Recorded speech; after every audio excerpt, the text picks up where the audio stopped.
Comme il montait dans la barque, celui qui avait été démoniaque le suppliait, demandant à l'accompagner.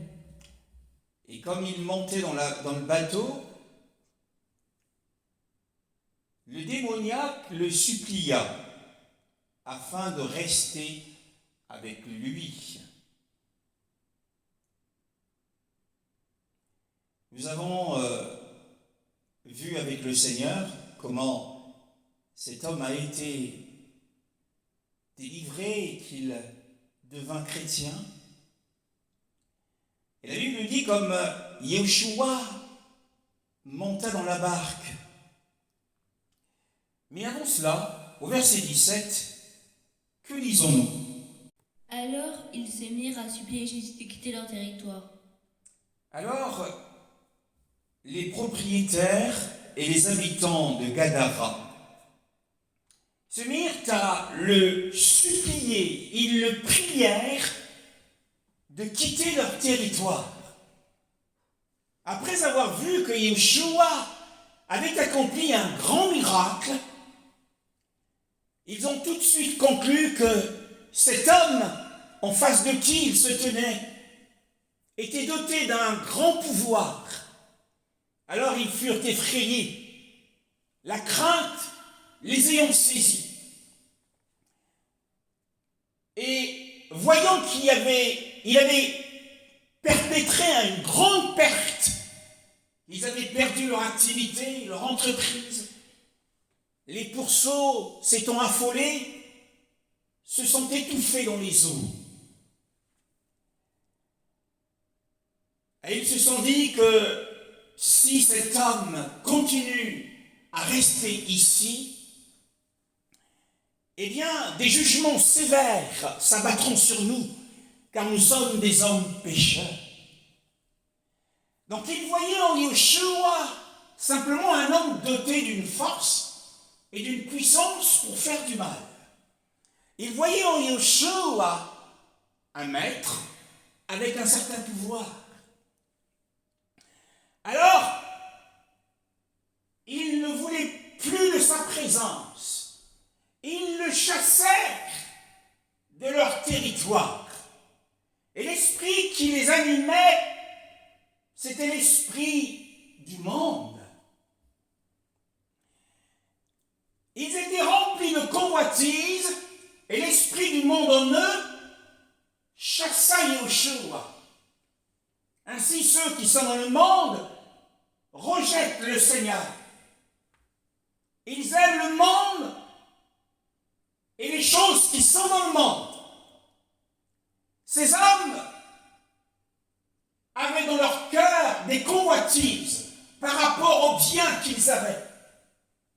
Et ayant perdu leurs biens, ils estimèrent qu'il n'était pas nécessaire que celui qui en était l'auteur soit encore là. Donc ils ont préféré leurs biens à Yeshua. C'est ça l'esprit du monde. C'est préférer les choses de ce monde à la place du Seigneur. Ainsi, ceux qui sont dans le monde n'éprouvent aucun désir, aucune pensée pour le Seigneur. Quand on leur parle du Seigneur, ils ne veulent pas en entendre parler. Ainsi, ils le supplièrent de quitter leur territoire. Donc, à la demande de ces hommes, Yeshua, au verset 18, il retourna au bord de la mer. Il est parti du lieu où il avait guéri cet homme qui était en grande souffrance. Après l'avoir guéri, et ces hommes le supplièrent, alors Yeshua retourna au bord de la mer. Et comme il était sur le point de monter dans le navire, l'homme qui avait été délivré du diable désirait l'accompagner, comme l'a lu notre sœur, notre précieuse sœur, désirait l'accompagner. L'homme qui avait été délivré des démons, il désirait partir avec Yeshua. Car lorsque Yeshua tourna le dos, ce qui n'est pas une bénédiction en soi, Yeshua tourna le dos aux Gadaréniens, parce que les Gadaréniens l'avaient supplié de quitter leur territoire. Alors il leur tourna le dos. Yahweh leur tourna le dos. Elohim leur tourna le dos. Alors si le Seigneur nous tourne le dos, c'est la pire des choses qui puisse arriver à un homme sur la terre. Alors lorsque Yeshua tourna le dos aux Gadaréniens et retourna au bord de la mer, ce pauvre homme qui avait été délivré, qui avait reçu de lui un si grand bienfait, la délivrance est un grand bienfait qui vient droit du ciel, qui vient droit du trône de la grâce. Un grand bienfait. Peut-être es-tu ce matin en attente d'un grand fait, d'un bienfait venant du Seigneur. Peut-être désires-tu une délivrance, une guérison. Désires-tu une bénédiction? Eh bien, sache que Yeshua, il est le grand donateur des grands bienfaits. Alors cet homme en avait été bénéficiaire, et voyant que Yeshua avait tourné le dos aux Gadaréniens et qu'il était retourné au bord de la mer, alors cet homme, ayant été favorisé de ce bienfait, il se leva et le suivit. Il a fait du chemin avec le Seigneur. Et mais lorsqu'il a compris que finalement, que Yeshua n'allait pas seulement s'arrêter au bord de la mer, mais qu'il allait monter à bord de son bateau pour traverser dans une autre région, et la Bible nous dit que ce démoniaque le supplia aussi de rester avec lui. Il avait fait du chemin avec le Seigneur, de l'endroit où il avait été délivré, de la montagne où il était guéri, jusqu'au bord de la mer. Mais voyons que Yeshua voulait quitter leur territoire, finalement, alors il le supplia instamment, il le pria instamment de le suivre sur le navire, afin de continuer avec lui. Waouh! Il ne voulait pas en rester là. Il ne voulait pas se contenter de la bénédiction qu'il avait reçue. Mais il voulait poursuivre avec le Seigneur. Alors il est parti de la montagne et qu'il avait suivi le Seigneur de la montagne jusqu'au bord de la mer, en suivant le Seigneur, il le fit en partie pour témoigner. Le fait qu'il ait suivi le Seigneur de la montagne jusqu'au bord de la mer, c'était pour témoigner de son grand amour. Le grand amour qui animait son cœur et la gratitude qu'il éprouvait. Il éprouvait une grande gratitude envers le Seigneur.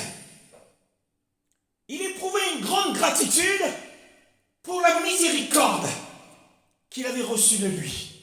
Alors il le suivit.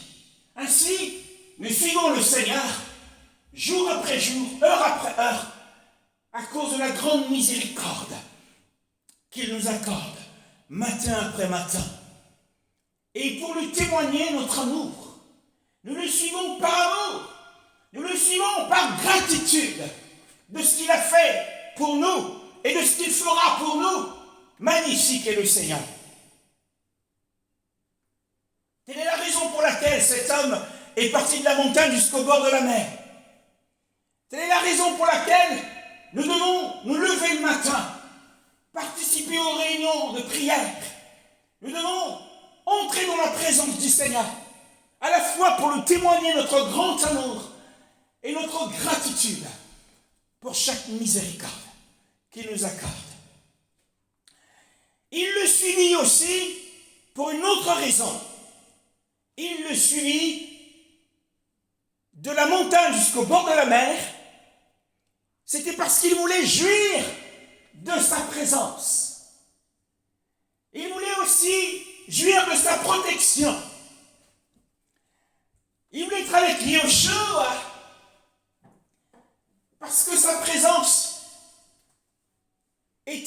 lui faisait du bien.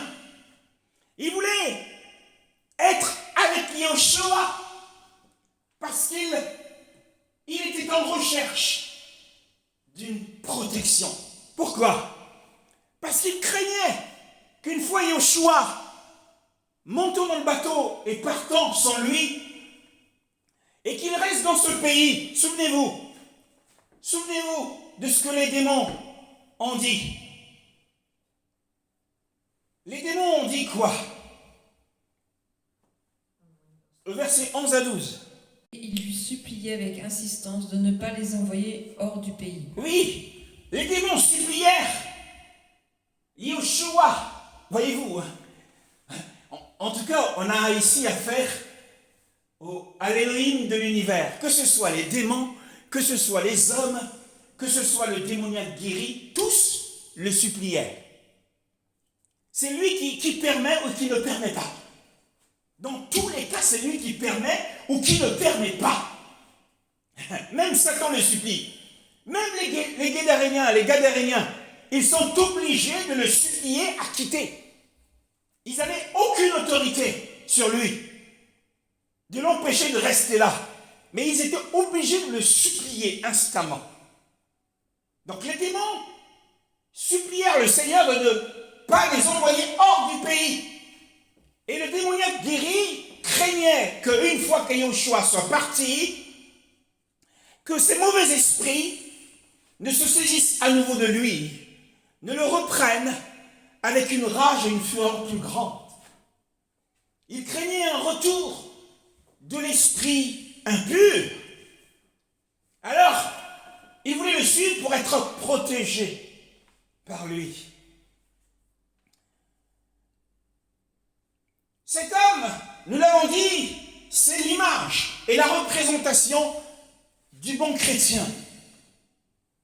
Ainsi, les chrétiens et les chrétiennes qui connaissent le Seigneur et qui ont reçu de sa plénitude, grâce pour grâce, ils désirent avec ardeur, ils désirent avec ferveur, eh bien, d'être toujours auprès du Seigneur, de jouir de sa communion, de recevoir de lui ses instructions, heure après heure. C'est merveilleux. Quand on est près du Seigneur, il ne restera pas silencieux à côté de nous. Il nous dictera la conduite à tenir, il nous donnera des instructions, nous révélera les choses à venir.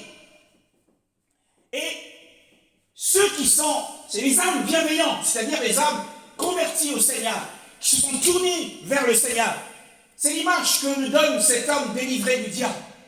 Son âme était devenue bienveillante. La Bible dit qu'il était dans son bon sens. Il était habillé, il était assis. Il était heureux en Yahushua. Alors nous voyons il voulait jouir de sa protection. Il voulait jouir de son influence. Il voulait être influencé davantage par la présence du Seigneur. Ainsi, sommes-nous en Christ, en Mashiach. Nous voulons davantage être influencés par son esprit. Alors, être avec Mashiach, c'est avoir sa présence glorieuse dans notre esprit. Car Paul dit à Timothée que le Seigneur Yahushua soit avec ton esprit. Alors la présence glorieuse du Seigneur est dans notre esprit, dans l'esprit de chaque chrétien et de chaque chrétienne. Sa présence glorieuse. Être avec Mashiach, comme cet homme, c'est vouloir une proximité avec lui. C'est vouloir une communion avec lui, être proche du Seigneur. Être proche du Seigneur, c'est connaître ses secrets. C'est avoir la révélation des choses cachées. Qu'est-ce que la proximité avec lui?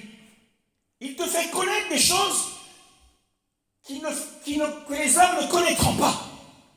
Cette communion, c'est ce que cet homme recherchait. Être avec Mashiach, c'est avoir une familiarité, avoir un échange, être familier avec lui, connaître ses sentiments, et lui faire connaître nos sentiments.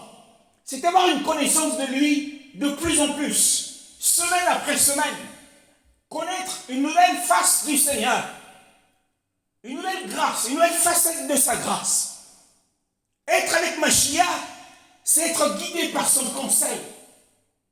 Il aura le regard sur toi, comme dit le psalmiste, et il te conseillera.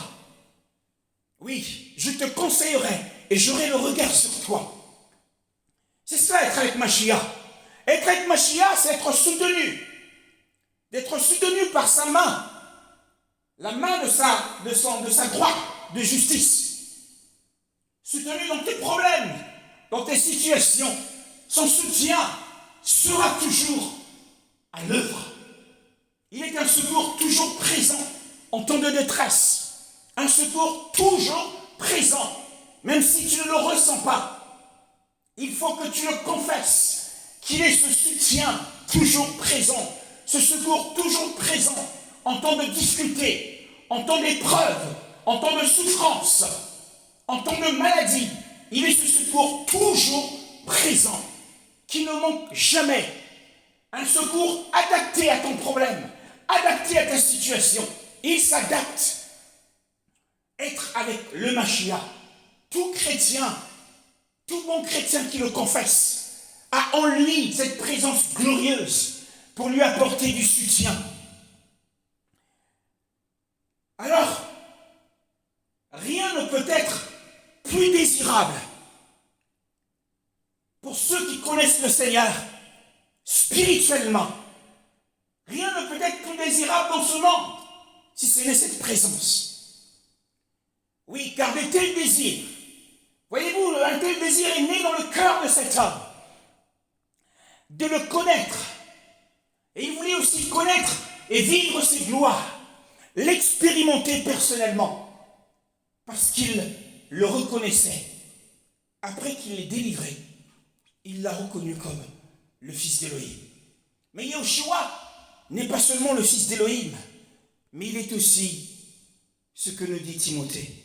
1 Timothée chapitre 1. En effet, il y a un seul Dieu, et il y a aussi un seul médiateur entre Dieu et les hommes, un homme, Jésus-Christ. Oui, c'est 1 Timothée 2, verset 5. Oui, car il est non seulement le fils d'Élohim, auprès de qui nous pouvons expérimenter ses gloires. Personnellement, nous pouvons expérimenter ses gloires, le soutien qu'il peut nous apporter, et bien sa glorieuse présence, être guidé par son conseil, mais il est aussi ce que nous avons tendance à ignorer, mais il est aussi le médiateur entre le Père et les hommes en Christ, les hommes en Mashiach. Il est le médiateur, c'est-à-dire qu'il a tout pouvoir. En tant que médiateur, il a tout pouvoir pour les protéger. As-tu besoin d'une protection? Te sens-tu exposé à des dangers, à des situations compliquées? Eh bien, Yahushua, en tant que médiateur, a tout pouvoir pour t'apporter protection. Où que tu sois, à quelque endroit que ce soit, il t'apporte protection à toi, à ta famille et à tes biens. Il est le médiateur parce qu'il a toute force pour soutenir son peuple. Il est le médiateur parce que toute force est en lui pour le soutien. Bien souvent, quand nous sommes frappés par une épreuve, nous sommes à la recherche du soutien venant des hommes. Mais nos regards doivent être tournés vers le médiateur entre Elohim et les hommes. Yahushua, Mashiach, homme. Parce qu'il a vécu, il a tout connu. Eh bien, il a le pouvoir, il a toute force nécessaire pour t'apporter du soutien dans ton épreuve. Il est le médiateur parce que de lui découle toute grâce pour subvenir à tes besoins. La Bible dit de nous approcher du trône de la grâce afin d'obtenir miséricorde et de trouver grâce pour être secouru dans nos besoins. Toute grâce pour subvenir à nos besoins se trouve auprès du médiateur, se trouve auprès de l'intercesseur, celui qui est assis sur le trône du Père, qui comparaît devant la face du Père pour nous, chaque heure, chaque minute. Il est également la source de toute sagesse. Il est le médiateur parce qu'il est la source de toute sagesse. As-tu besoin de sagesse? Si quelqu'un manque de sagesse, qu'il la demande à Elohim. C'est Yoshua qui la donne sans faire de blâme, sans faire de réprimande. Tu as besoin de la sagesse pour te diriger dans les affaires de la vie, pour t'orienter dans ta destinée. Tu as besoin de la sagesse divine pour gérer, pour gérer les biens que le Seigneur t'a confiés sur la terre. Tu as besoin de l'ombre de la sagesse. L'ombre de la sagesse pour te diriger. Eh bien, il est le médiateur de qui découlent toutes les provisions pour nourrir son peuple. Les provisions de la parole, les richesses de la parole, les trésors de la parole sont en lui. Les trésors de la connaissance et de la sagesse. Alors, les provisions pour le ministère, les provisions pour aller d'une destinée à l'autre, d'une phase de la vie à une autre phase de la vie, toutes ces provisions de grâce sont en lui. Et il est sur le point de les déverser sur son peuple. Et il est le médiateur parce que toutes les bénédictions de grâce et de gloire, c'est de lui que nous les obtenons. Magnifique est le Seigneur.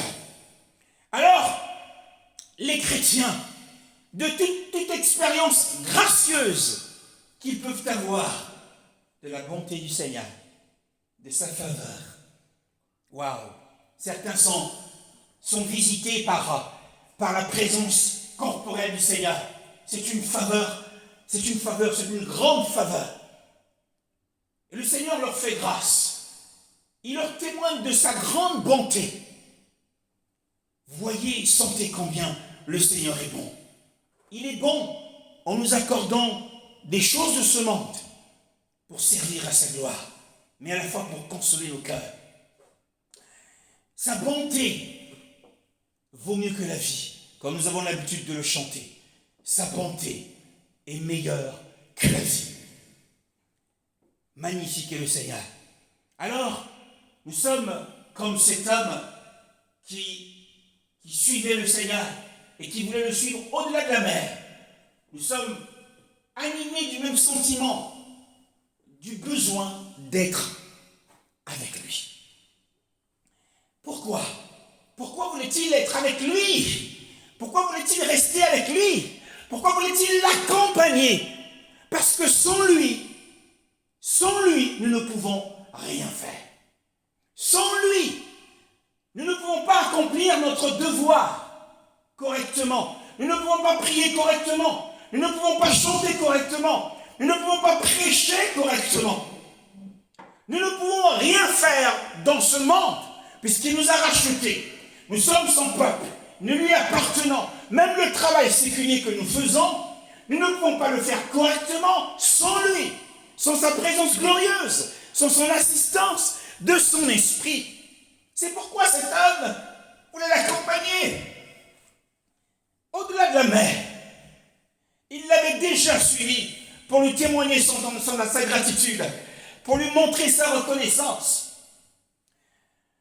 Mais il voulait encore rester avec lui. Parce que sans lui, il ne pouvait pas résister à aucune tentation.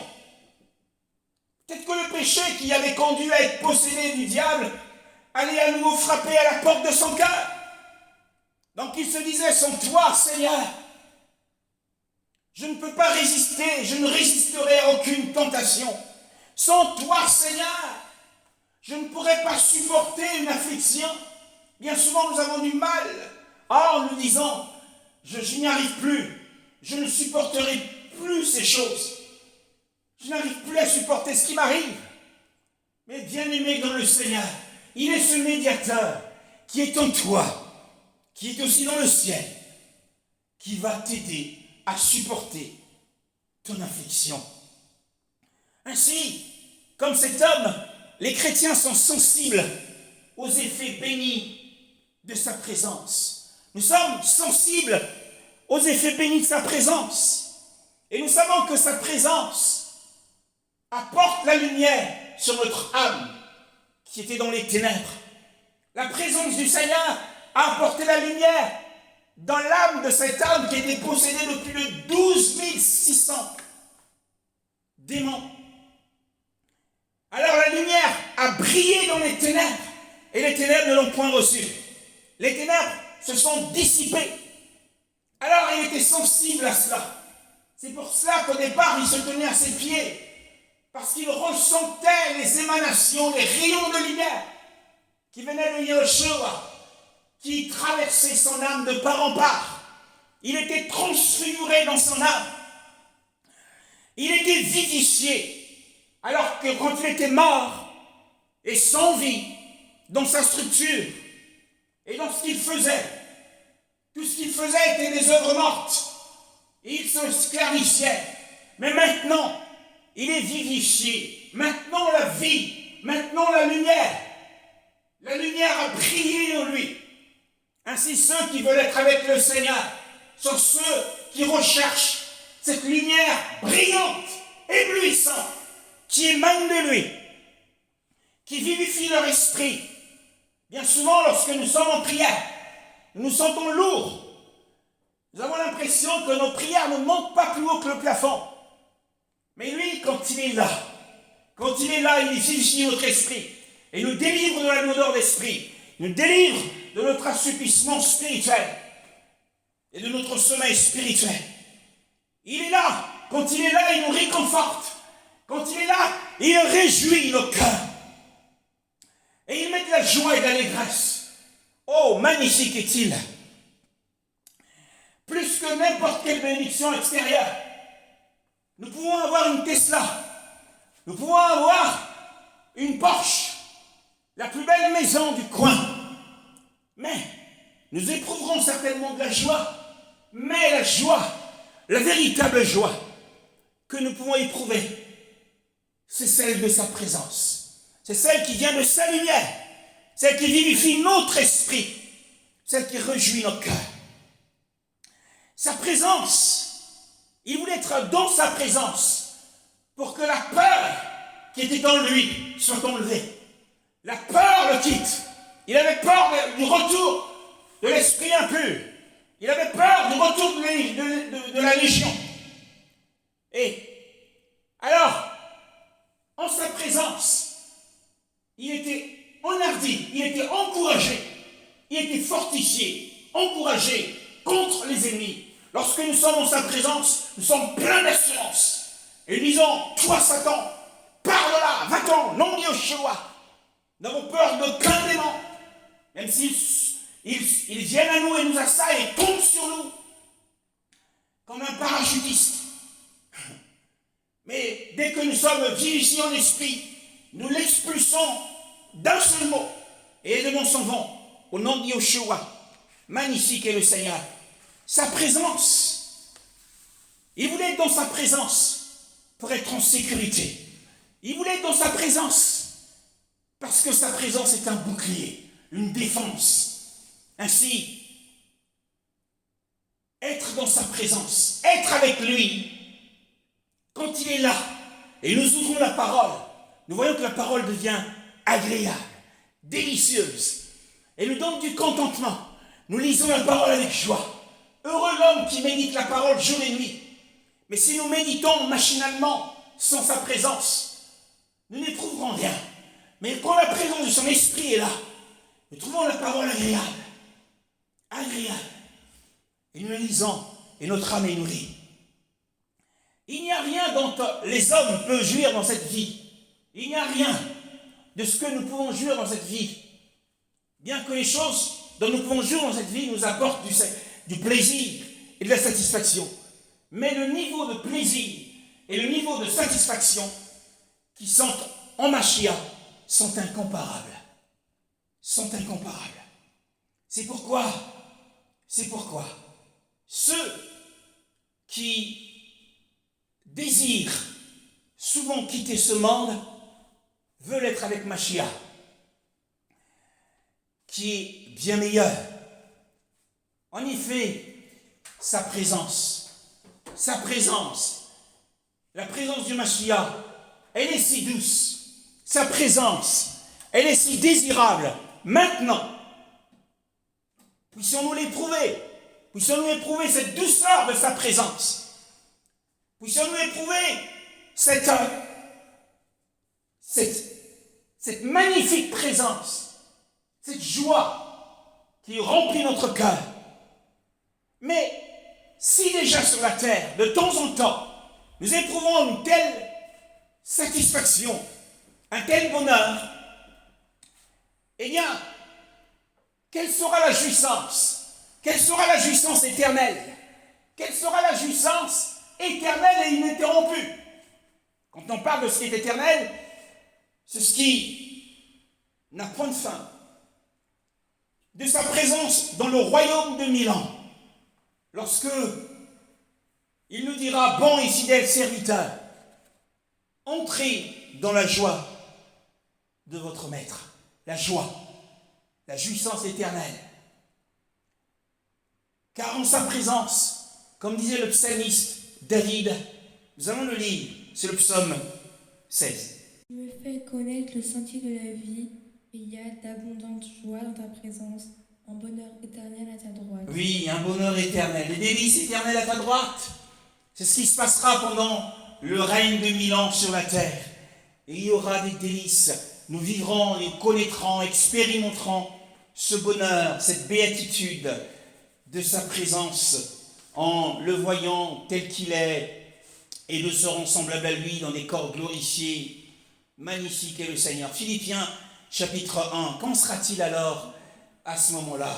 Si maintenant nous éprouvons un bonheur d'être en sa présence, mais qu'en sera-t-il lorsque nous serons dans sa présence corporelle? Béni soit le Seigneur. Philippiens chapitre 1, le verset 21 à 23. Tous, 21 à 23. en effet, Christ est ma vie et mourir représente un gain. Cependant, s'il est utile pour ma tâche que je vive ici-bas, je ne saurais dire ce que je dois préférer. Je suis tiraillée des deux côtés. J'ai le désir de m'en aller et d'être avec Christ, ce qui est beaucoup le meilleur. 24. Mais à cause de vous, il est plus nécessaire que je continue à vivre ici-bas. Amen. Je continue à vivre ici-bas. Oh, c'est ce récit. Nous avons le récit de la vie et de la mort du bienheureux Paul. Au verset 21, il dit, car pour moi, vivre, c'est le Mashiach. Et mourir est un avantage. Sa vie, vivre. Il parle ici de sa vie tout entière, depuis sa conversion dans Actes chapitre 9, sa vie tout entière était Mashiach. Et la mort, dit-il, et sa mort était un gain. Alors, cela signifie que c'est le caractère, puisque de sa conversion jusqu'à sa mort, sa vie c'était Mashiach, pas autre chose, Mashiach uniquement. Mashiach était le principe de sa vie. Et la mort était un gain pour lui. Alors c'est le caractère incontestable. Paul ici représente l'image du chrétien et nous montre ici le caractère incontestable de tout bon chrétien pour qui vivre doit être le Mashiach. Toute la vie du chrétien, c'est le Mashiach, quoi qu'il fasse, quoi qu'il dise. La motivation principale, c'est de viser le Mashiach. quel que soit son projet, ses études, s'il fait des études, s'il fait des affaires, s'il travaille, le but c'est le Mashiach. Il vise la gloire du Mashiach. Colossiens chapitre 1, le verset 27. En effet, Dieu a voulu leur faire connaître la glorieuse richesse de ce mystère parmi les non-juifs, c'est-à-dire Christ en vous, l'espérance de la gloire. Christ en vous, l'espérance de la gloire. Le Mashiach en nous, l'espérance de la gloire. C'est pour cette raison que Paul considérait la mort comme un gain, parce qu'il visait la gloire du royaume de 1000 ans. La gloire du royaume. Donc la gloire du Mashiach devrait être la fin de la vie de tout bon chrétien. La gloire du royaume de 1000 ans. Et la grâce du Mashiach dans notre vie doit être le principe directeur. Et la parole de l'Évangile ou la Bible, les 66 livres de la Bible doivent être la règle de notre vie. Donc la fin de notre vie, ça doit être la gloire du royaume de 1000 ans que nous avons vu, les couronnes. Et la grâce dont nous jouissons aujourd'hui doit être le moteur directeur qui régit notre vie. Nous sommes régis par la grâce. Tout est grâce. Sans la grâce divine, nous ne pouvons absolument rien faire. Et la parole du Mashiach, la parole de Dieu, doit être la règle. Pas les commandements des hommes, mais la parole du Mashiach doit être la règle. La vie chrétienne dérive du Mashiach, donc la vie chrétienne dérive du Christ. Il est à la fois, le Christ est en est, il est le principe, donc il est la grâce, il est la règle, et il est la fin, c'est-à-dire la gloire. Donc on a 3 choses que nous devons retenir. C'est le principe, c'est la grâce en nous. La règle, c'est la parole. Nous devons marcher selon cette règle, la règle de la parole, et nous devons viser et courir pour atteindre la fin qui est la gloire de 1000 ans. Donc tous ceux pour qui vivre c'est le Mashiach, eh bien, pour cela, mourir sera un gain. Pour tous ceux qui vivent pour le Mashiach dans la vie, ils ne vivent pas pour eux-mêmes, beaucoup de chrétiens vivent pour eux-mêmes, mais ceux qui vivent pour Christ, pour Mashiach, eh bien pour eux, la mort sera un gain. Parce qu'ils sont en route et les couronnes les attendront. Alors mourir, pour ceux pour qui la vie c'est Mashiach, mourir est un grand gain. Mourir est un gain présent, est un gain éternel. Waouh! La mort est un grand gain pour celui pour qui, attention, pour qui vivre, pour celui qui ne vit que pour le Seigneur. Que pour le Seigneur. Alors la mort pour lui, c'est un grand gain, un gain présent et un gain futur et éternel. Mais un homme charnel, un homme mondain, la mort est une grande perte. Ah oui. Parce que cet homme, il est croyant, mais charnel, et qu'il est mondain, qu'il aime le monde, ou un homme qui vit dans le monde, un pécheur, un converti, la mort est une grande perte parce qu'il perd tout son confort et tous ses espoirs. La Bible dit, lorsque nous étions dans le monde, nous étions sans espérance. Ceux qui sont dans le monde sont sans espérance. S'ils sont sans espérance comme nous, cela signifie que leur espérance n'est que dans les choses de ce monde. Ils disent, mangeons et buvons, car demain nous mourrons. Profitons de la vie, disent-ils. Donc profitons des choses de ce monde. Alors mourir pour eux est une grande perte, parce qu'ils perdent tout. Et Paul dit également que si notre espérance n'est que dans les choses de ce monde, nous sommes les plus malheureux de tous les hommes. Mais pour un bon chrétien, la mort est un gain, car c'est la fin de toute sa faiblesse. Waouh! Et de toute sa misère. Paul était celui qui disait « Misérable que je suis, qui me délivrera de ce corps de mort ?» Parce que le péché l'attriste, ce qui est bon n'habite pas en lui, et le péché attriste également le Saint-Esprit qui est en lui. La mort, c'est le début donc de la perfection et de l'accomplissement de tous les espoirs des bons chrétiens. La mort le délivre donc de tous les maux de la vie et l'emmène bientôt, lorsque le Seigneur reviendra à la possession du bien suprême. Il lui dira, prends le gouvernement de Dizil, dit le Seigneur. Au verset 22, Paul dit, mais si vivre dans cette vie m'est un fruit pour l'œuvre, je ne sais pas lequel je choisirai.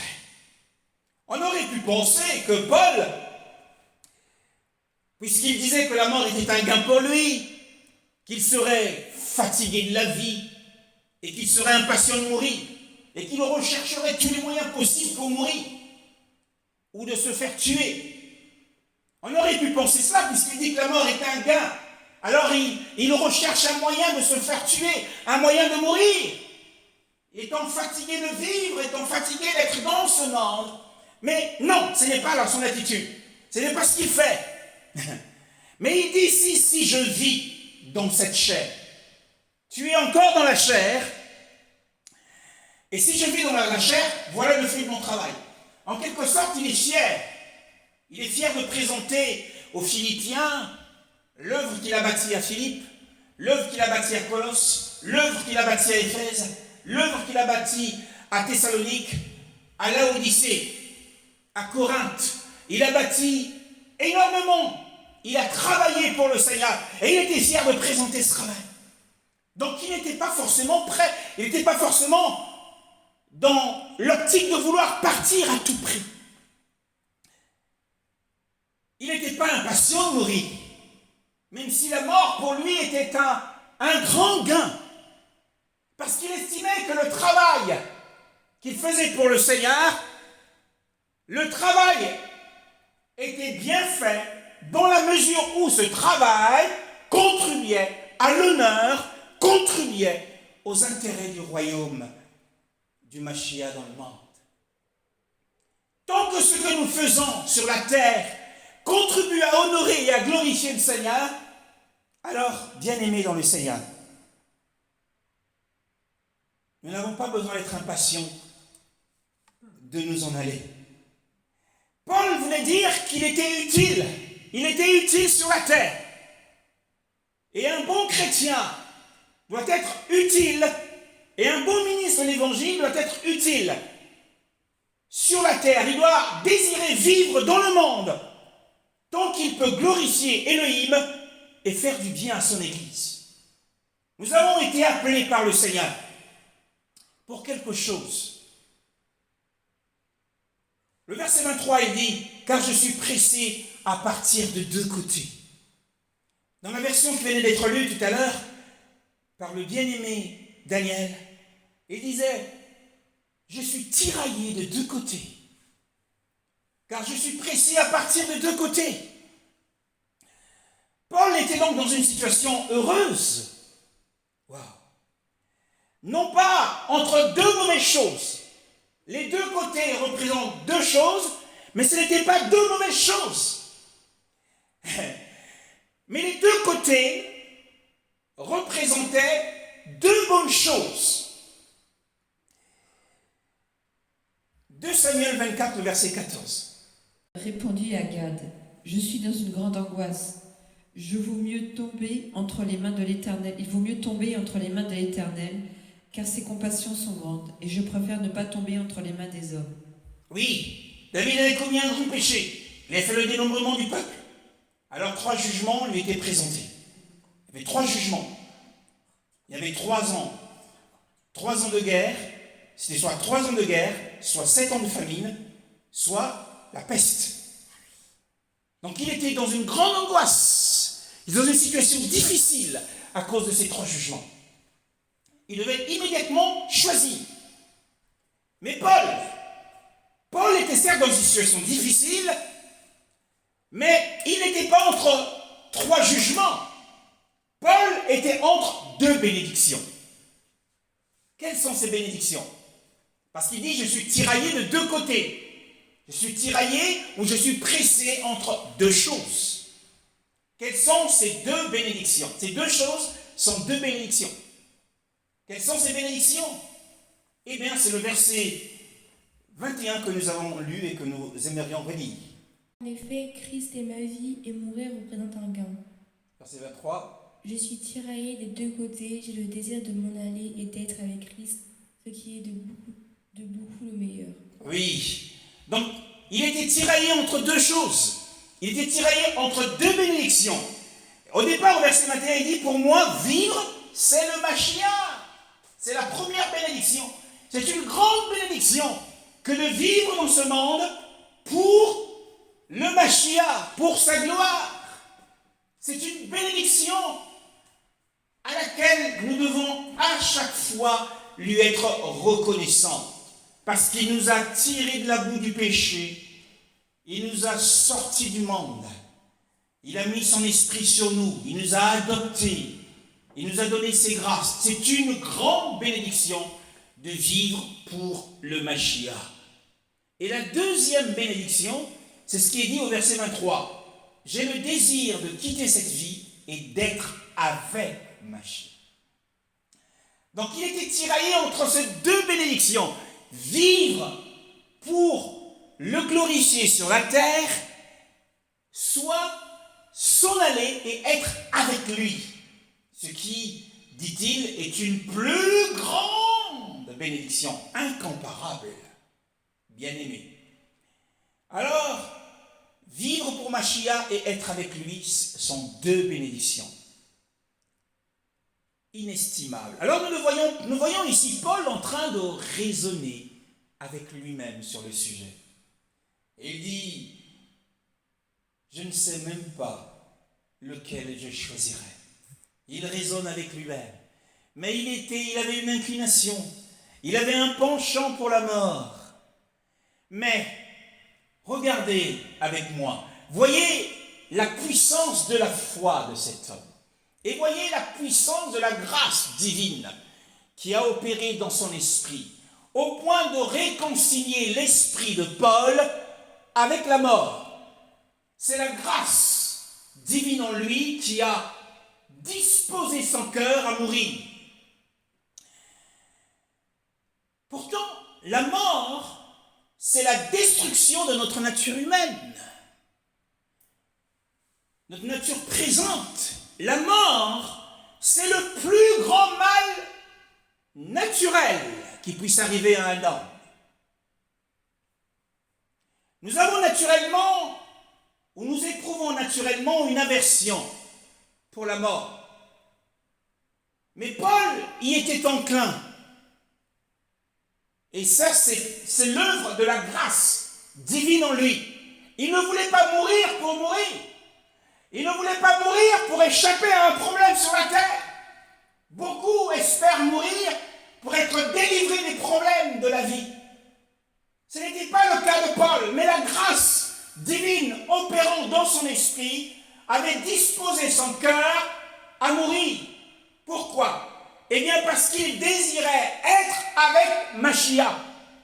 Dans ce cas, cela était acceptable. Être avec Mashiach rend un départ désirable pour un homme de bien.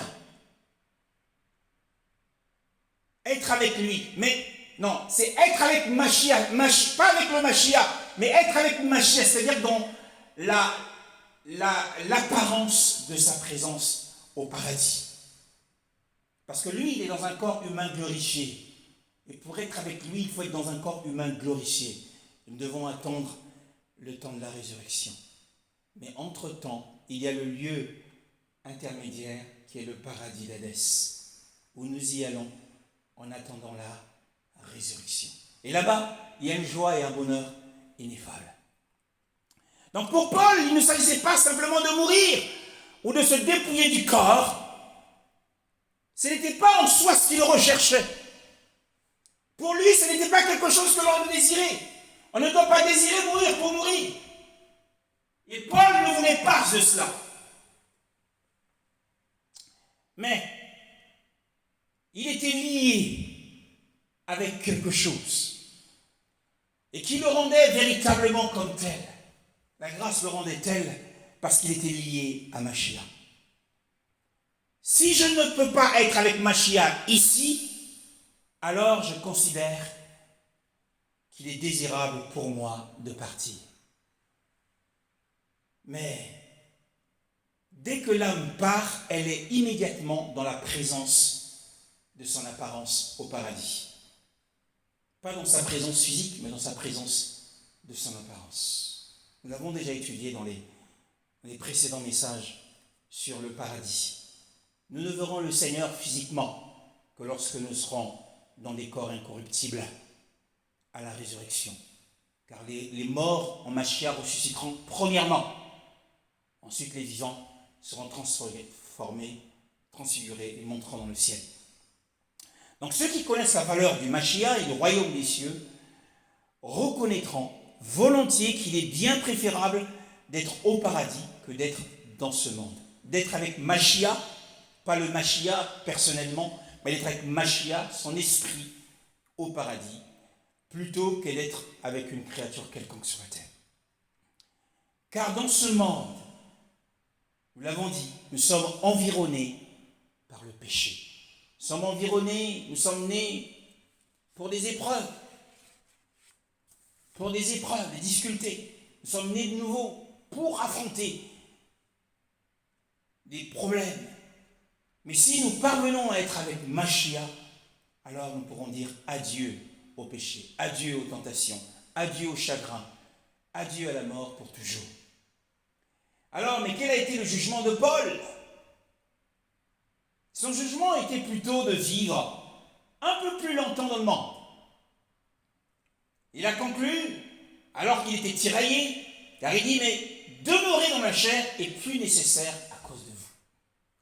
Donc il voulait finalement, après avoir délibéré, il dit pour le service de l'Église, pour le service de l'Église. Ceux qui ont le plus de raisons de désirer partir d'être disposés à rester dans le monde aussi longtemps que Elohim a une œuvre pour eux à leur confier. Le Seigneur t'a confié une œuvre, que tu sois jeune, que tu sois adulte, que tu sois ancien, tu as une œuvre qui t'a été confiée par le Seigneur que tu dois remplir jusqu'au bout. Tant que tu n'as pas fait ta mission, alors tu ne dois pas partir. Parce que le jugement de Paul a été qu'il fallait qu'il reste vivre encore longtemps sur la terre pour le service du Seigneur. N'est-ce pas, ministre Daniel? Pour le service du Seigneur, nous devons rester longtemps sur la terre pour le glorifier. Donc l'angoisse de Paul n'était pas entre vivre dans ce monde et vivre au paradis. C'est pas ce que nous disons. Il n'était pas angoissé par le fait que, moi je voudrais partir au paradis, je ne voudrais pas vivre dans ce monde. Non, ce n'était pas son angoisse. Parce que entre les deux, entre le monde et le paradis, il n'y a rien de comparable. Il n'y a aucune comparaison possible. Mais son angoisse était entre servir Mashiach dans ce monde et jouir de sa présence dans un autre monde. Si nous sommes dans ce monde, c'est pour le servir. Et cet homme qui avait été délivré des démons voulait être avec lui pour le servir. Et nous verrons, lors de la prochaine session, par la grâce du Seigneur, quel était le ministère que le Seigneur avait confié à cet homme. Donc pourtant, c'était Machia qui comptait pour Paul, mais cependant, parce qu'il fallait promouvoir, faire avancer les intérêts du Machia, non pas ses propres intérêts, mais les intérêts de l'Église, pour que beaucoup soient sauvés, pour faire le travail du Seigneur, faire connaître le Seigneur, il préféra s'attarder ici-bas. Nous devons nous attarder encore ici-bas pour le service du Seigneur. Peut-être avons-nous, pour nous qui sommes à nos âges, avons-nous encore 30 ans, 40 ans à vivre, et pour les jeunes, ils ont peut-être 80 ans encore à vivre sur la terre, encore beaucoup d'années à vivre sur la terre. Cela pour servir le Seigneur. Et même si Paul savait qu'il allait rencontrer des oppositions, Paul savait qu'il allait rencontrer des difficultés et qu'il allait se priver de ce temps de bonheur et de satisfaction dans le paradis, eh bien, il ne faisait pas le choix entre vivre dans ce monde et vivre au paradis, mais c'était entre servir le Seigneur et être avec le Seigneur. Mais pour les intérêts du Seigneur, il a renoncé à ses propres intérêts et il préfère rester ici pour glorifier le Seigneur sur la terre. Que le Seigneur nous bénisse. Amen.